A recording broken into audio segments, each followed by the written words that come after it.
चरकचिकित्सा स्थान 18वा अध्याय कास चिकित्सा. तर कास चिकित्सा हा 18वा अध्याय आहे आणि 17वा कोणता आहे? हिक्का आणि श्वास चिकित्सा. तर हिक्का आणि श्वास यांचे निदान आणि हिक्का आणि श्वास यांची चिकित्सा ही बरीचशी कास या व्याधीशी मिळती जुळती आहे. म्हणून 17वा अध्याय हिक्का श्वास आहे आणि 18वा कास आहे. कारण की निदान आणि चिकित्सेमध्ये समानता आहे. ठीक आहे. त्यानंतर निरुक्ती दिली. कसनात्कासह कसती शिरः कंठादूर्ध्व गच्छति वायुरितिकासह आणि कसनमकासह या 3 निरुक्ती दिल्या आहेत. आता तर कास हे एक स्वतंत्र व्याधी पण आहे आणि लक्षण म्हणून पण आढळते. म्हणजे स्वतंत्र रोग पण आहे आणि लक्षण पण आहे. भयंकर रोग निर्माण होतात जर आपण त्याला दुर्लक्ष केलं तर. ठीक आहे. आणि बाह्य आभ्यंतर दोन्ही कारणामुळे आपल्याला खोकला येतात. जसं धूळ हे बाह्य कारण झाले. आपल्या नाकातोंडात धूळ जाते आणि आभ्यंतरमध्ये आपण जेवताना बोलतो त्यावेळेस अन्न श्वासनलिकेत जातं. म्हणजे अन्नप्रणालीमध्ये न जाता श्वासनलिकेमध्ये अन्न जातं त्यावेळेस आपल्याला खोकला येतो. तर हे काय एवढे इम्पॉर्टंट नाही. आपण डायरेक्ट 4था श्लोक बघूया. 4थ्या श्लोकमध्ये कासाचे 5 प्रकार आले आहेत. काय येतं? वातादिजास्त्रयो ये च क्षतजः क्षयजस्तथा पंचैते स्युर्नृणां कासावर्धमानः क्षयप्रदाः. म्हणजे वात, पित्त आणि कफ यामुळे 3, क्षतज आणि इथं क्षयज आहे. हे थोडं टायपिंग मिस्टेक झाली असेल. क्षयज 5 प्रकार आहेत. ओके. जर आपण त्यांची उपेक्षा केली तर ते आपल्या शरीराचा नाश करतात. मग 5 प्रकार आहेत. ठीक आहे. कोणते कोणते? वातज, पित्तज, कफज. ठीक आहे. क्षतज आणि क्षयज 5 प्रकार आहेत आणि हे चरकांनुसार झाले. आपल्याला सुश्रुत, वाग्भट आणि चरक ह्या तिघांनी पण कासाचे 5 प्रकार सांगितले आहेत. ठीक आहे. आता आपण हे 5 बघितले हे चरकांचे आहेत. वातज, पित्तज, कफज, क्षतज आणि क्षयज. वातादिजास्त्रयो ये च क्षतजः क्षयजस्तथा पंचैते स्युर्नृणां कासावर्धमानः क्षयप्रदाः. मग खाली हरितने कासाचे 8 प्रकार सांगितले आहेत. ओके. हे लक्षात ठेवा. त्यामध्ये 3 एक्स्ट्रा ॲड केलेले आहेत. 2 डोज आहेत आणि एक सन्निपातच आहे. ठीक आहे. मग आता खाली डायरेक्ट हे असं हेच दिलं आहे. कास, वातज, पित्तज, कफज, क्षतज आणि क्षयज. ओके. आता कासाचे पूर्वरूप बघू. पूर्वरूपम भवेत्तेषां शुकपूर्णगलास्यता कंठे कंडुश्च भोज्यानाम अवरोधश्च जायते. ठीक आहे. इथं आपल्याला 3 पूर्वरूप दिले आहेत. काय काय? शुकपूर्ण गलास्यता म्हणजे गळा आणि तोंडास तूस किंवा कोसळ असल्याप्रमाणे वाटते. ठीक आहे. काटे टोचल्याप्रमाणे वाटते आणि घशामध्ये खाजते म्हणजे घशामध्ये इरिटेशन असे होतं आणि जेवणामध्ये अरुची, जेवण करण्याची इच्छा होत नाही. भोजनाम अवरोधश्च ते अवरोध होतो म्हणजे आपण ते अन्न गिळू शकत नाही, गिळू न शकणे. काय? पूर्वरूपम भवेत्तेषां शुकपूर्ण गलास्यता कंठे कंडुश्च भोज्यानाम अवरोधश्च जायते. आपल्याला कास होण्यापूर्वी पूर्वरूप काय काय दिसतात ते या श्लोकमध्ये सांगितलेलं आहे. तर शुक पूर्ण, गला आणि अस्य म्हणजे कंठ आणि अस्य म्हणजे मुख यामध्ये गळ आणि तोंडात काय होतं? तुस किंवा कुसळ असल्याप्रमाणे वाटतं. त्यानंतर काटे टोचल्याप्रमाणे होतं. ठीक आहे. काटे टोचल्याप्रमाणे होतं आणि कंठे कंडुश्च म्हणजे कंठामध्ये खाज येते. कंडुश्च घशात खाज. ओके.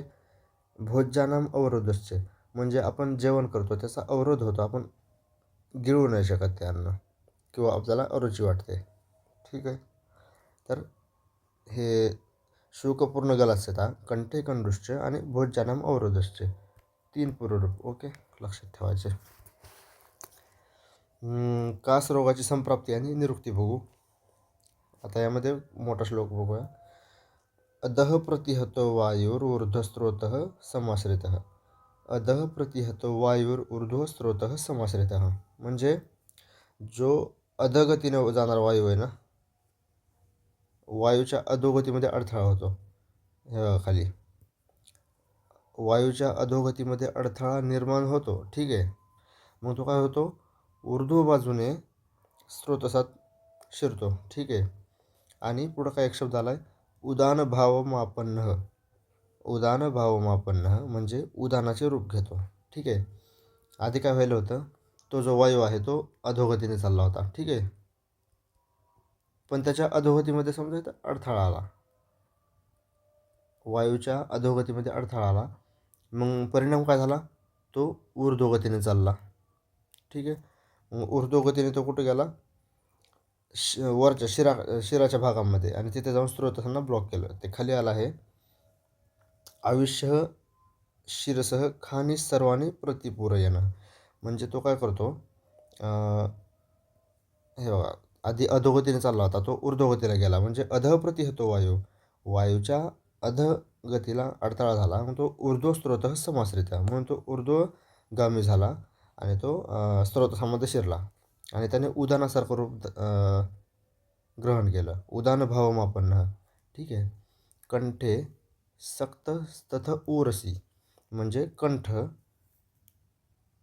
इथं ऊर शब्द आला आहे म्हणजे वक्ष ऊर येऊन शिरस्थित होऊन तो सर्व स्रोतसांना व्यापून टाकतो. म्हणजे ख आणि सर्वांनी प्रतिपूरयन. ख म्हणजे इथं रिकामी जागा, ख आकाश, आकाश महाभूतवाले म्हणजे स्रोतस यांचं प्रतिपूरयन पूर्ण करतो म्हणजे काय करतो, त्यांना व्यापून टाकतो. ओके. स्रोतसांना व्यापून टाकतो. डन. कंठ वक्षस्थळात जातो आणि शिरस्थित सर्व स्रोतसांना म्हणजे शिरामध्ये जे स्रोतस आहेत त्यांना तो व्यापून टाकतो. म्हणजे आयुष्य शिरसह खानी सर्वांनी प्रतिपूरयन. ठीक आहे. आणि कंठ आणि इथं ऊर आहे म्हणजे कंठ आणि ऊरमध्ये जातो आणि शिरामध्ये जाऊन सर्व स्रोतसांना व्यापून टाकतो. कोण, जो अधो गतीने चालला होता आपला मस्त, पण त्याला कोणीतरी अडवलं. ठीक आहे. आणि तो ऊर्ध्वगतीने झाला आणि वरच्या स्रोतसांना ब्लॉक करायला लागला आणि उदान वायूसारखं काम करायला. ठीक आहे. पुढं काय म्हणतात, आभंजनाक्षिपण. आभंजनाक्षिपण देहम हनु मन्य तथा अक्षिणी. इथं 4 अवयव आलेत. काय काय, देह, हनु, मन्या आणि अक्षी म्हणजे नेत्र. देह, हनु, मन्या आणि अक्षी नेत्र. ठीक आहे. सॉरी हे नाही, हां. हनुप्रदेश, हनुप्रदेश, मन्याप्रदेश, नेत्रप्रदेश आणि सर्व शरीर यांना पीडित करतो. आभंजनाक्षिपण देहम हनुमन्ये तथा अक्षिणी. ठीक आहे. त्यानंतर खालची लाईन बघा, नेत्रे पृष्ठम ऊरः पार्श्वे निर्भुज्य स्तंभ असतात.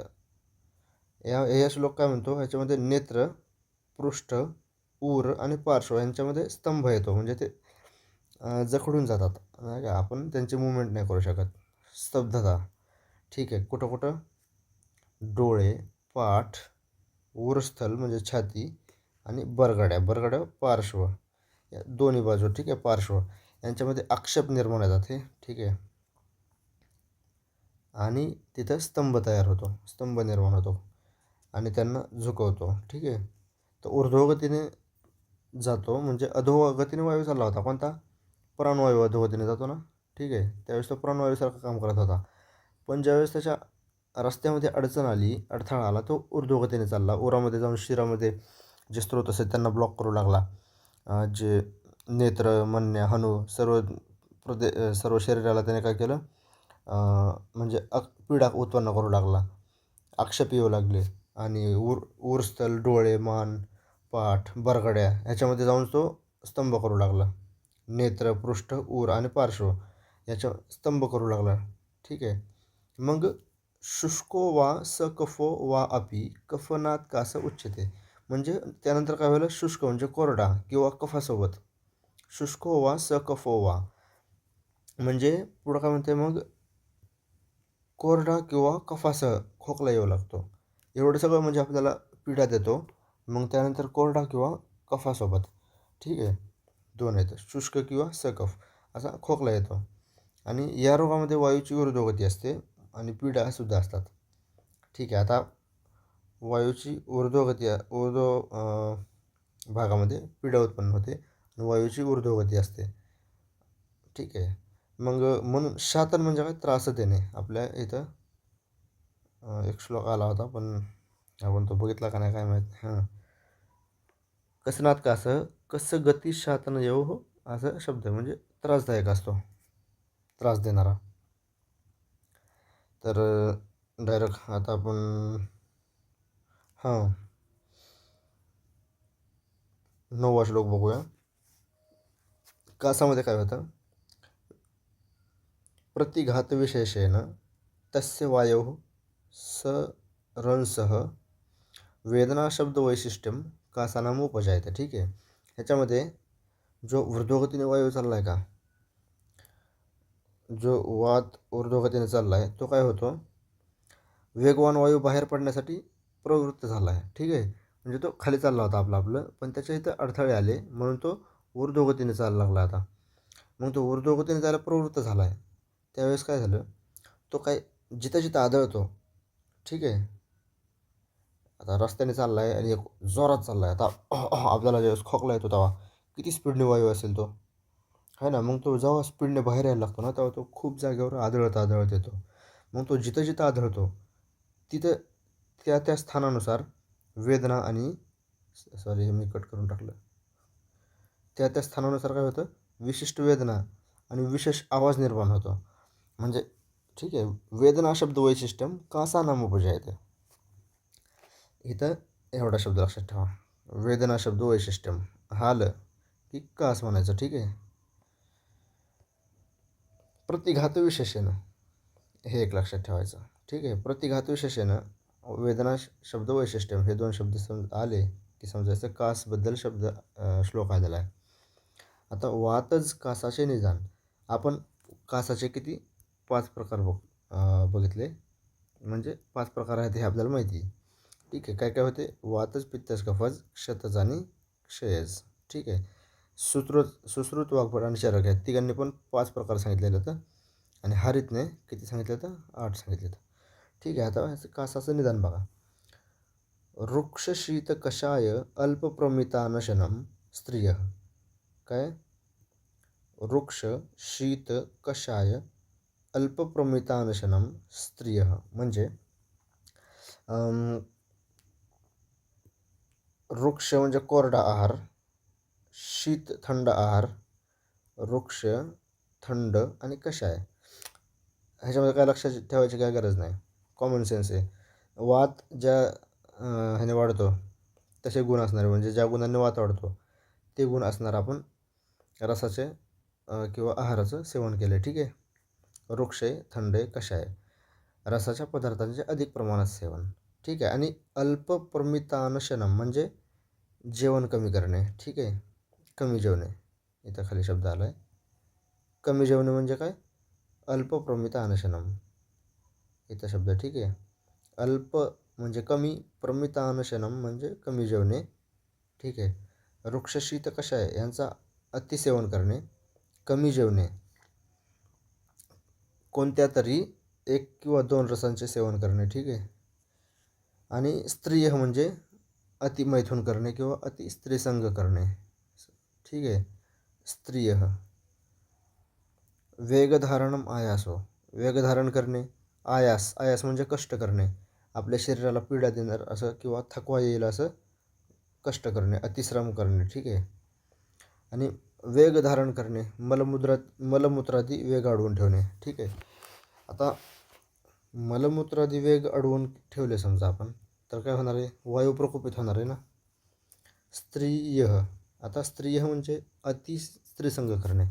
आपण अतिमैथुन केलं की धातूंचा क्षय होऊन वात प्रकोप होणार आहे. वृक्ष शीत कषाय हे तर कॉमन सेन्स. कमी जेवलं तरी म्हणजेच लघु आहार घेतला किंवा अनशन झालं आहे म्हणजे भोजन नाही केलं तरी वात प्रकोप होणार आहे. आणि पुढं काय वात कास प्रवर्तका, याने आपल्याला काय होणार आहे, वातच कास उत्पन्न होणार आहे. ठीक आहे. ह्याच्यामध्ये लक्षात ठेवायला काय, वेगधारण तर कॉमन सेन्स, वृक्षशीत कशा आहे पण नॉर्मलच आहे. अल्पप्रमितानशन आपण अंदाज लावून सगळं हे करू शकतो इथं. ठीक आहे. आता लक्षणं काय आहेत बघा. जर आपल्याला आपण ते निदान सेवन केलं आणि आपल्याला वातच कास निर्माण झाला, ठीक आहे, फॉर एक्झाम्पल मी सेवन केलं तर माझ्यामध्ये काय काय दिसेल आपल्याला. मी हे निदान सगळे केले आणि मला खास निर्माण झाला आहे, वातच खास, तर आपण बघू. ठीक आहे.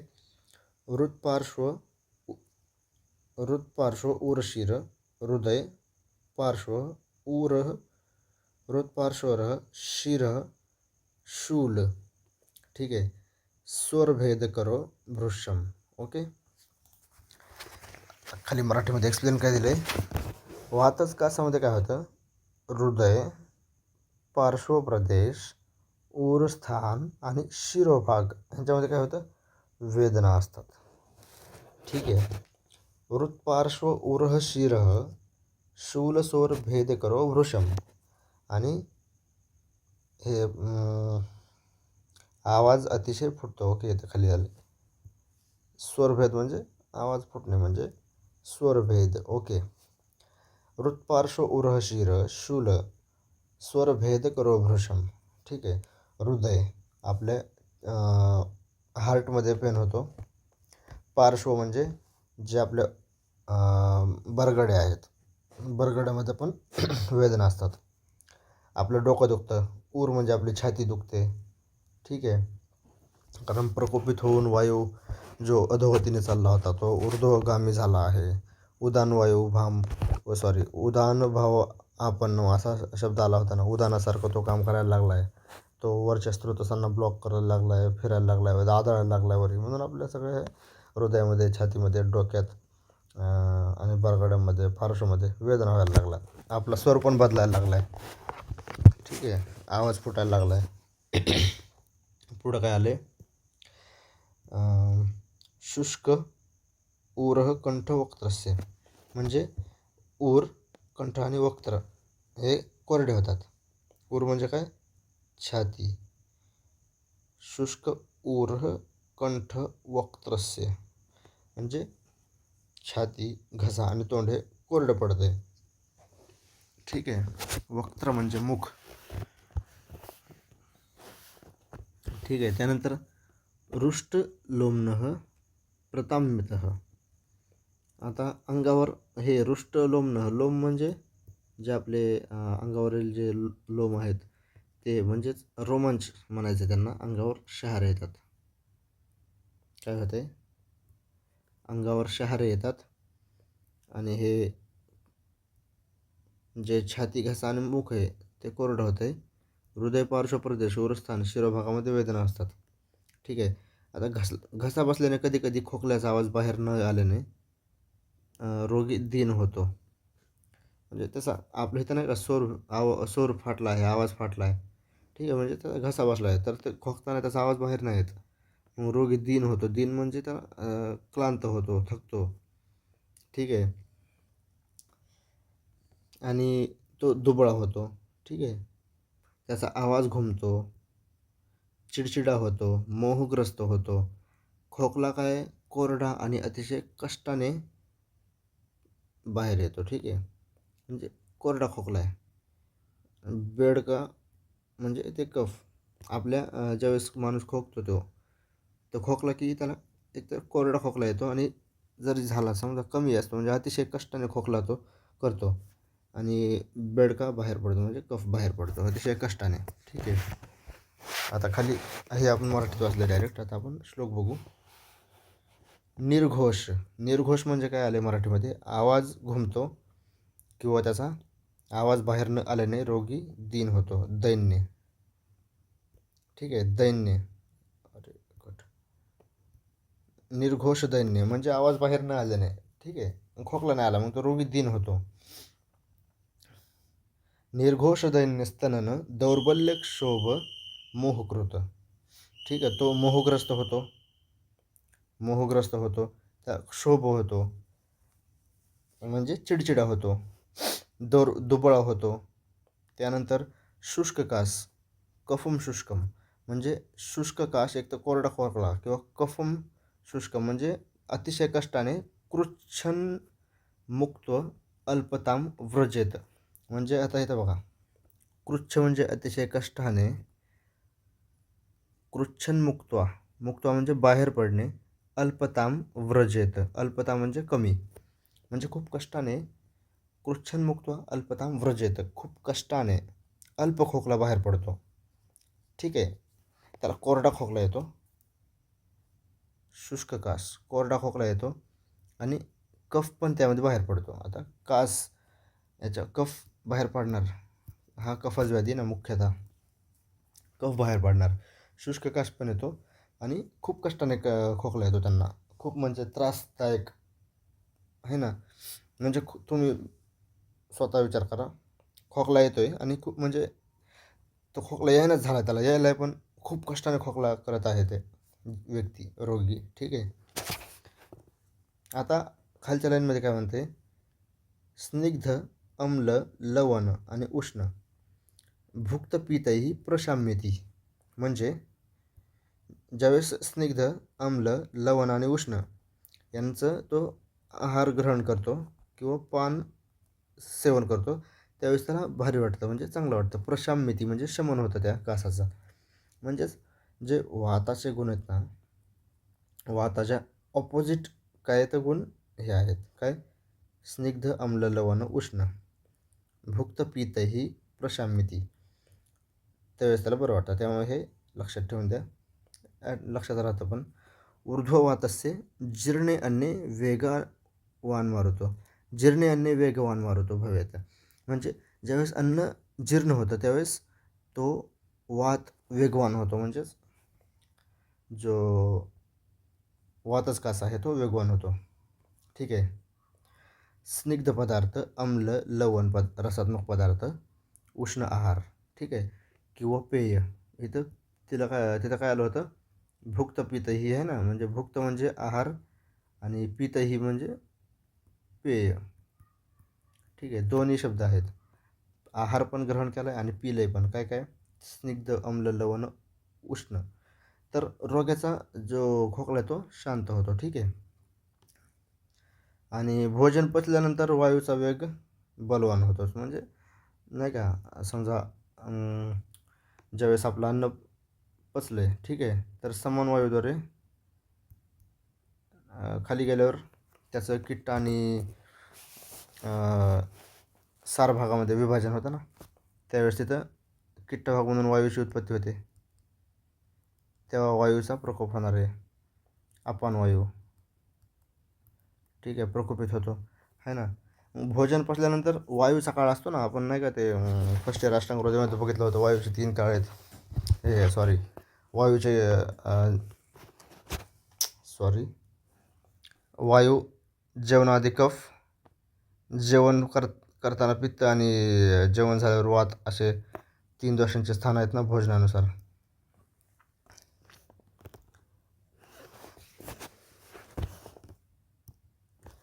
त्यासाठी असा एक श्लोक होता बघा अष्टांग हृदयामध्ये, वयो अहो रात्री भुक्तानाम ते अंतमध्याधिका क्रमात, है ना, ते अंतमध्याधिका क्रमात, असा श्लोक होता. यामध्ये वय, अहोरात्र म्हणजे दिवस रात्र, भुक्त म्हणजे आहार, त्याच्यामुळे त्यांचा अंत, मध्य, ठीक आहे, म्हणजे सुरुवातीला, अंत्य आणि मध्य अशा काळामध्ये कफ, पित्त आणि वायू यांचा प्रकोप होतो. मग इथं आपल्याला काय आलं आहे की भोजन पचल्यानंतर म्हणजेच वाताचा तेव्हा प्रकोप असतो. ठीक आहे, बाकीचा पार्ट आपण नेक्स्ट व्हिडिओमध्ये बघू.